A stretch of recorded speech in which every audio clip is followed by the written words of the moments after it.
Well, John, I'm excited to talk to you because you're a pastor's kid. I'm a pastor's kid. Oh We go to yeah. the church. Yep. And so your journey is so interesting to me because I want to hear how you got to the point where you were like, hey, I love Jesus. I love the church, love my family. But there are some things about Christians that we need to be able to laugh at ourselves about. Yeah. Um, how did I get to that point? I mean, I think I was doing that. I was doing that personally, I think from day one. So like, I mean, professionally, I've been doing it for 10 or 12 years now, but I think growing up in church, there was so many things that like people always ask, like, are you like a class clown? I was never like I would always kind of be the guy sitting in the back and just being like, what? Like when I think that they well, I'll say before we get started that I do think the local church is in a lot of ways in this country our only hope. That if the local church could do what it was intended to do, I think it could solve the majority of the problems we're looking at in this country and around the world, really. That being said, um, there's so many crazy things happening that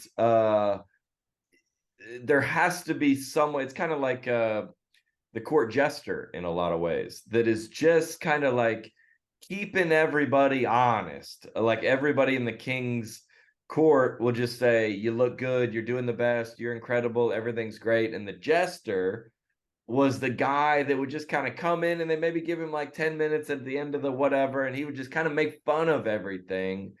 And it was done in a way that it was therapeutic, that was helpful, not to tear anybody down. I mean, every video I've ever made, obviously, we ruffle some feathers every now and then, but my hope would be that the person that we're making the joke about would laugh at it and still think it's funny. And that's the majority, 99% of the time, that's what happens. And there's a lot uh I think the job as a reporter, and there's a lot of people that report, quote, on Christianity and things that are going on in the news, and in a good way. I think that is also necessary, just like you have your local news in your city where you go, what's going on at city council? What is this business doing to run these other businesses? That information is good to know. But if there's a Christian conference,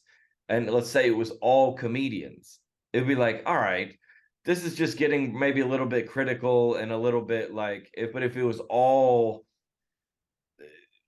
there's like pastors that are like Joel Osteen that are very encouraging, and then there's like a John Piper that is like everybody's going to hell, and they're like, there's times when you need to be lifted up. There's times that you need to be like in the New Testament that Paul was writing letters like, hey, y'all got to get it together. But there's also time that Jesus came and forgave people and freed them of their debt. So I think there was also times that Jesus came and he was very, very harsh.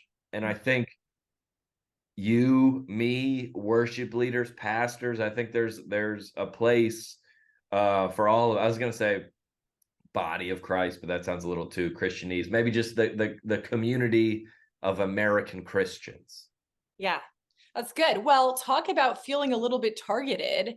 Your new video, every Christian music video, the accuracy, and also when you're talking to suburban moms, I'm like, well, I'm a suburban soccer mom. Yeah. This is so accurate. Yeah. Did you come up with the idea for this music video?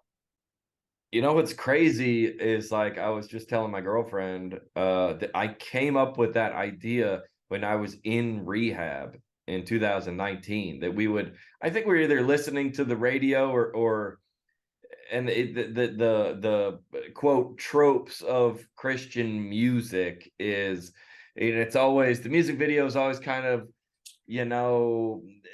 there's some kind of disagreement or argument. The guy leaves the house, the guy has some kind of transformation process, and then he comes back home and everyone's forgiven and healed and restored in like 2 minutes and 30 seconds. And it's always never really gets into specifically what was going on, never really he just kind of sees a cross in the clouds or something like that and comes home. And I think I just saw it so many times. Maybe we watched some music videos probably in rehab that I just, that's my way of kind of like coping with a lot of these things, that I just go, man, this is and a lot of people, I mean, it's a 250,000 views on that video Mhm. in like the first 5 days. So it's, I don't, what's funny about comedy is I don't have the platform to make something spread, right? I got 7 million followers, but with the way the algorithm is, if no one likes or shares or comments or interacts with it, it goes nowhere.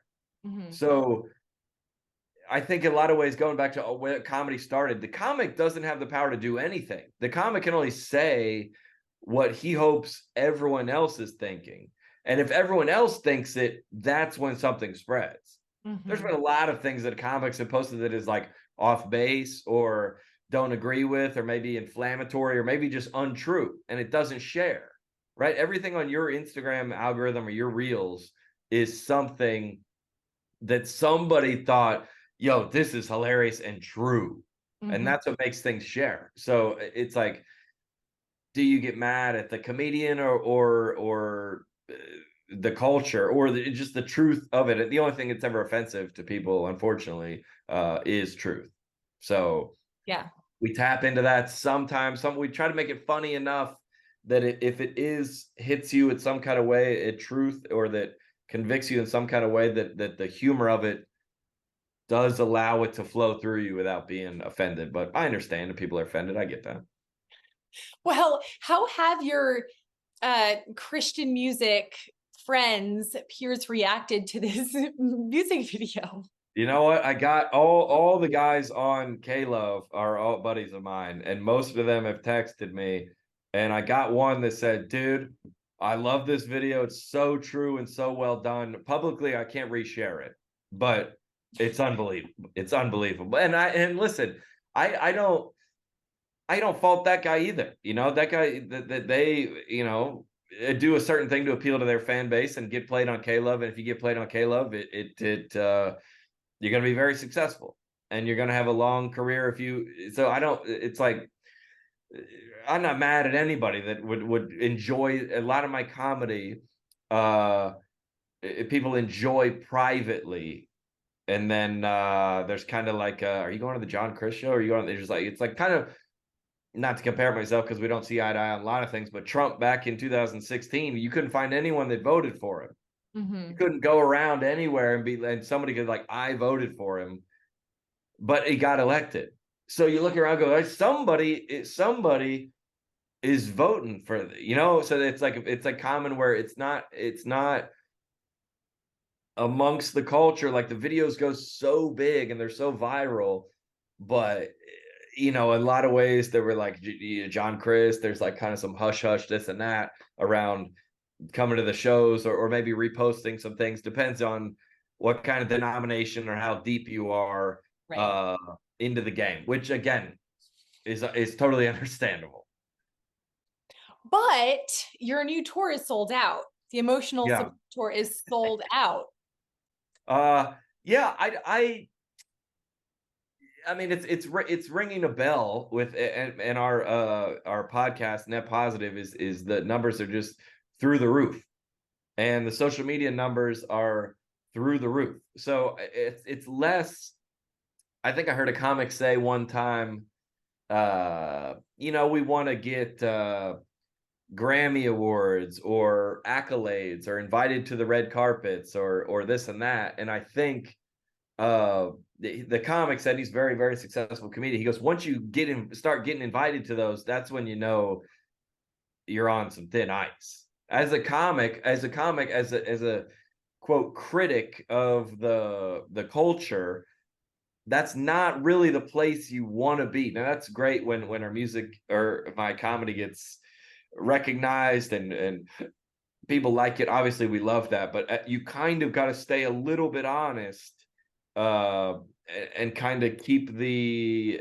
You can't really quote get in bed with either side, and you can just kind of be objective as you can. And whenever I press publish, I just look myself in the mirror and I go, do I believe in this? Do I stand behind this? And if I do, then whatever comes for it, positive or negative, that's not why I came. That's not why I came. Like, I hope people come to the show. I hope people like the video, but we've talked a lot that I'm trying to get what's in here. If you're writing this, what's in my heart out, up into my head and out of my mouth. Mm-hmm. That's all we're trying to do. And however it's received once it comes out of here is kind of none of our business. Like every Christian music video, I've been interacting with that for the past year and a half. Now it's out. I'm done. So it goes on to y'all to decide if this is the best thing you've ever seen or if it's heretical. I mean, Corey Asbury, a buddy of mine, same thing, just wrote an unbelievable song and same type of reactions. I mean, it's in the top 10, which is everybody goes, that's incredible, but there's also a lot of critiques about it, which is part as an artist, it comes with it. How do you handle that though? When it's coming, especially from the body of Christ, Right. Yeah. who you love and who you Love. grew up Yep. surrounded by. I think, okay, like whatever everything I went through with my own cancellation and my own journey from as a public figure and coming up in Christianity, somebody says, hey, we came to your show, we heard your joke about, like I have a joke about like going to heaven, and if you're Lazarus and you're like up in heaven, you're like, this place is amazing, and then you see Jesus walking over to your house and you're like, no, please, because you got to come back down to earth where there's no air conditioning, and if you had any kind of health problems, you got those back. Like you were up in and you know, a lot of people that message me goes, I had a loved one pass away and that was so meaningful. That bit provided so much context to life that we're praying for his health, but if you believe that he's in heaven, he doesn't want to come back. Yeah. And so, but then you've also had people that have said, hey, it's a little too far for me, making making fun of, but making light of a Bible story.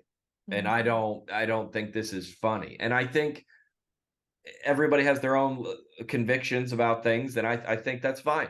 I think if you say to me, I would not like to come to your shows or engage with your material because I believe it's across the line, I'm okay with that.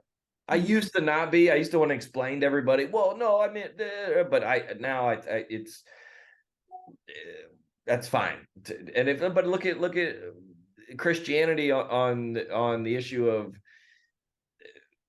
guitars in a church, or women in church, or LGBTQ, or Black Lives Matter, or even politics. Like everybody is on this spectrum of what's okay and not okay. Let's say in terms of like, well, I would want a girl to be fully covered and be like, all right, this church says, a girl can wear pants. Some don't allow pants. Some are like, all right, we allow pants. A girl can wear shorts.